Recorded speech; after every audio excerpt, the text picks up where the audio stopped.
Hi hello नमस्कार मित्रांनो. स्वागत आहे तुमचं तुमच्याच चॅनलमध्ये ज्याचं नाव आहे साधंसुधं. सर्वप्रथम तुमचे मनापासून आभार, तुम्हाला मनापासून धन्यवाद. तुम्ही ज्या पद्धतीने मागच्या एपिसोडला रिस्पॉन्स दिला आहे, 1000च्या दरम्यान व्ह्यूज झालेत, कल्पनाही केली नव्हती मी. मनापासून धन्यवाद. असंच प्रेम करत राहा, असाच प्रतिसाद देत राहा. मला उत्साह वाढेल, मला आनंद मिळेल आणि मी नवीन नवीन विचार तुमच्याशी शेअर करीन. मागच्या वेळेला जसं आपण एक सेगमेंट केला होता तसाच आज एक नवीन सेगमेंट आहे, बरोबर.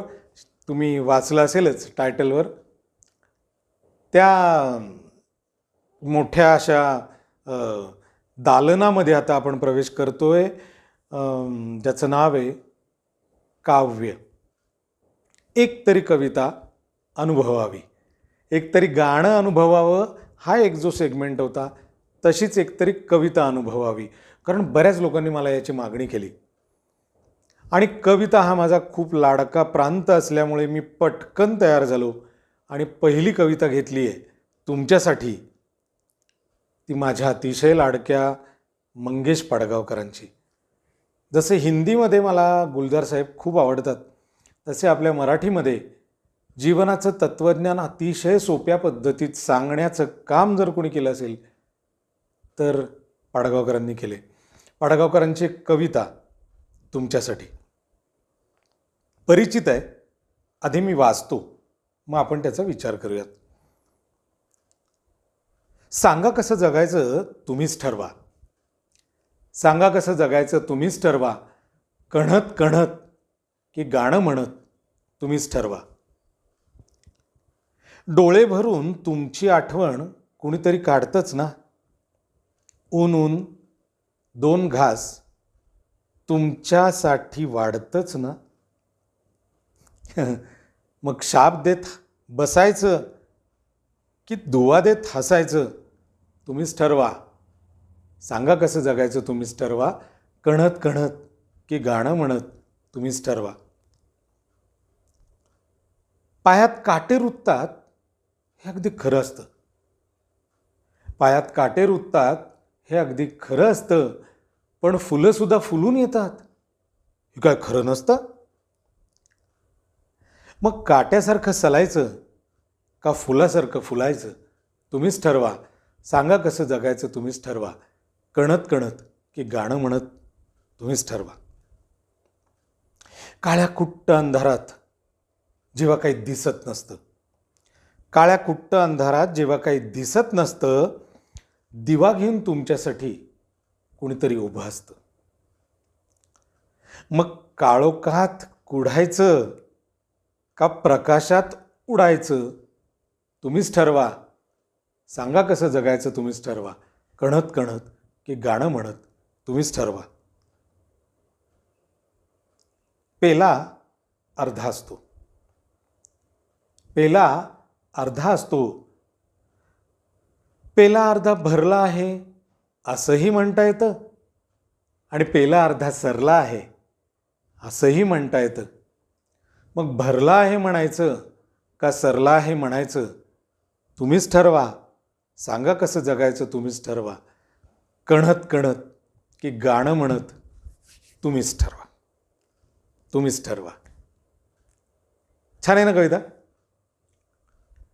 दुर्दम्य आशावाद दाखवणारी कविता, जीवनाला एक दृष्टी देणारी कविता, जीवनाकडे कसं बघावं हे सांगणारी, जीवनाची एक कला कशा पद्धतीने आपण आत्मसात करू शकतो हे सांगणारी ही कविता. एक एक कडव्यांचा विचार जर केला तर खूपच विस्तृत बोलणं होईल, म्हणून आपण मोजक्या गोष्टींचा विचार करू. काळ्या कुट्ट अंधारात जेव्हा काही दिसत नसतं, दिवा घेऊन तुमच्यासाठी कोणीतरी उभं असतं. दुर्दम्य आशावाद, काय बघायचं, काय बघायचं याचं सुंदर, अगदी सुंदर साध्या शब्दात केलेलं वर्णन आहे.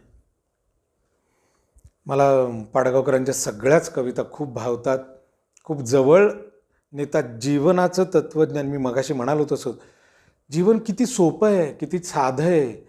आणि किती सुंदर आहे. हे पाडगावकर इतकं सहजतेने सांगतात. मला पाडगावकरांना बघण्याचा एकदा योग आला होता. त्यांच्याकडून कविता प्रत्यक्ष ऐकण्याचा योग आला होता. पुसटचं आठवतंय, पण इतकं सुंदर बोलायचे ते, इतकं मनापासून बोलायचे.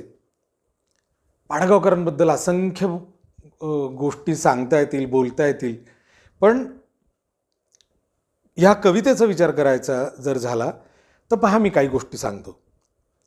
दिसणं आणि पाहणं, हां, ऐकणं आणि लक्ष देणं,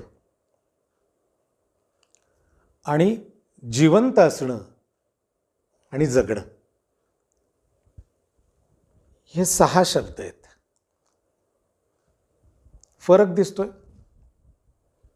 पहिला शब्द विचारात घेऊ. दिसणं आणि पाहणं. दिसतं सगळंच, पाहायचं काय हे आपल्या हातात आहे. बरोबर? अर्जुनासारखं जर असू, कृष्णासारखा नेता आहे याच्यावर आपला विश्वास जर असेल आणि आपण अर्जुनासारखं जगायचं ठरवलं तर दिसतंय सगळंच, पाहायचं काय हा फोकस क्लिअर होतो. एकदा एका शाळेमध्ये एक शिक्षक येतात आणि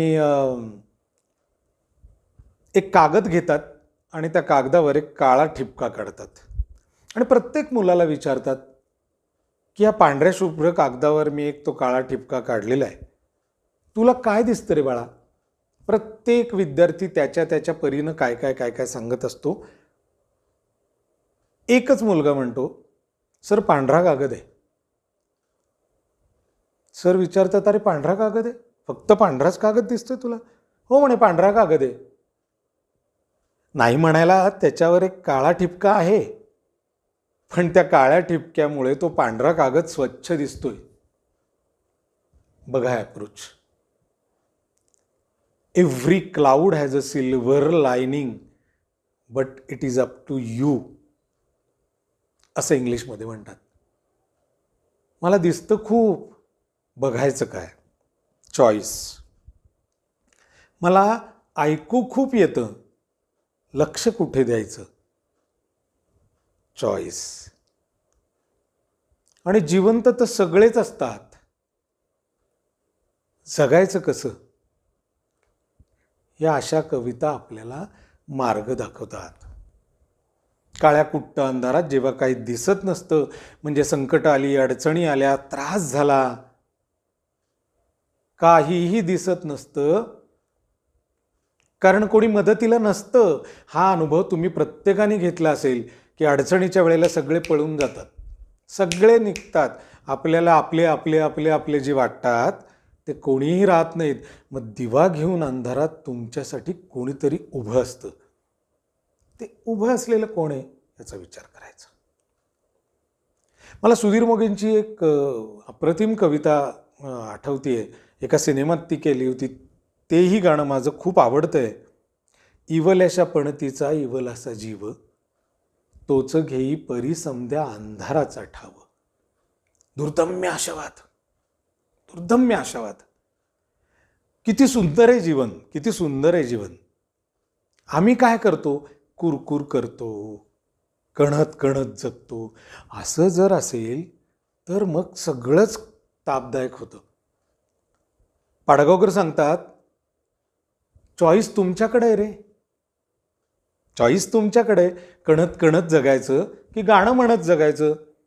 असे आजूबाजूला असंख्य लोक आपण बघत असतो की जे अतिशय सुंदर जीवन जगतात, गाणं गात जीवन जगतात. काही जणांच्या जीवनाचंच गाणं झालेलं असतं, जगणं झालेलं गाणं. लक्षात ठेवा, हे मी जे आत्ता बोलतो होते, हे जगणं झालेलं आहे गाणं. असे लोक खूप छान, असे लोक आपल्या आजूबाजूला दिसतात. कुरकुरीची सवय ही वाईट. कुरकुरी, प्रत्येक गोष्टीत कुरकुर. आज काय ऊनच पडलंय, आज काय पाऊसच खूप आहे, आज काय रस्तेच खराब आहे, आज काय खड्डेच खूप आहेत, आज काय थंडीच खूप आहे. अरे असू दे ना, काय फरक पडतो? स्पीड ब्रेकर आला म्हणून काय प्रवास करायचा थांबायचा असतो का? कोणीतरी उभं असतं. म्हणून पेला अर्धा असतो. त्यावेळेला पेला अर्धा सरला आहे असं म्हणण्यापेक्षा पेला अर्धा भरला आहे म्हणायचं. गुलजार साहेबांचं एक वाक्य आहे. गुलजार साहेब म्हणतात की देवानं आम्हाला सगळं दिलेलं असतं, पण आम्ही मोजमाप कशाचं करतो? जे दिलेलं नाही याचं. पेला अर्धा भरला आहे का पेला अर्धा सरला आहे. पाडगावकर काय, गुलजार साहेब काय, जीवन किती सोपं साधं असतं हेच सांगण्याचं काम करतायत. हीच अशाच कविता आपल्या जीवनाला समृद्ध करत असतात, संपन्न करत असतात. मग ती कविता आपल्याला जगायला हवी का नको? अशा असंख्य कविता आहेत. ही कविता मला खूप लाडकी आहे म्हणून मी ह्या कवितेने सुरुवात केली.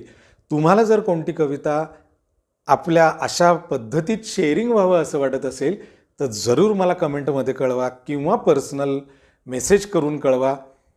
पण हा तुम्हाला सेगमेंट जर आवडला ना तर हाही सेगमेंट आपण कंटिन्यू करू शकू, कारण मराठीमध्ये समृद्धता आहे, संपन्नता आहे, सार्थकता आहे आणि अत्यंत समर्पक शब्दांचा खजिना आहे. म्हणून सांगतो की अशा कविता ह्या आपल्या जीवनाला पूर्णपणे बदलवून टाकणाऱ्या असतात. पायात काटे रुततात हे अगदी खरं असतं, पण फुलंसुद्धा फुलून येतात हे काय खरं नसतं. याचा अर्थ काय? अडचणी खूप आहे, चालताना खूप त्रास होणार आहे, सगळं मान्य आहे रे, पण फुलं फुलून येतात ना, याच्यावर तर विश्वास हवा. किती सोपं साधं सगळं सांगितलं जातं. मग हे साधं सोपं ज्या कवितेतनं मिळतं त्या कवितेचं मोल केवढं मोठं आहे. मला कविता आवडायचं कारण एकच आहे. खरंच सांगतो, अगदी मला मनापासून आवडते कविता. कविता हा प्रकारच खूप आवडतो. मी रमतो त्याच्यात.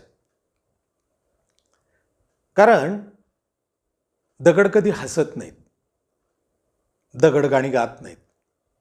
दगड कधी हसत नाहीत, दगड गाणी गात नाहीत.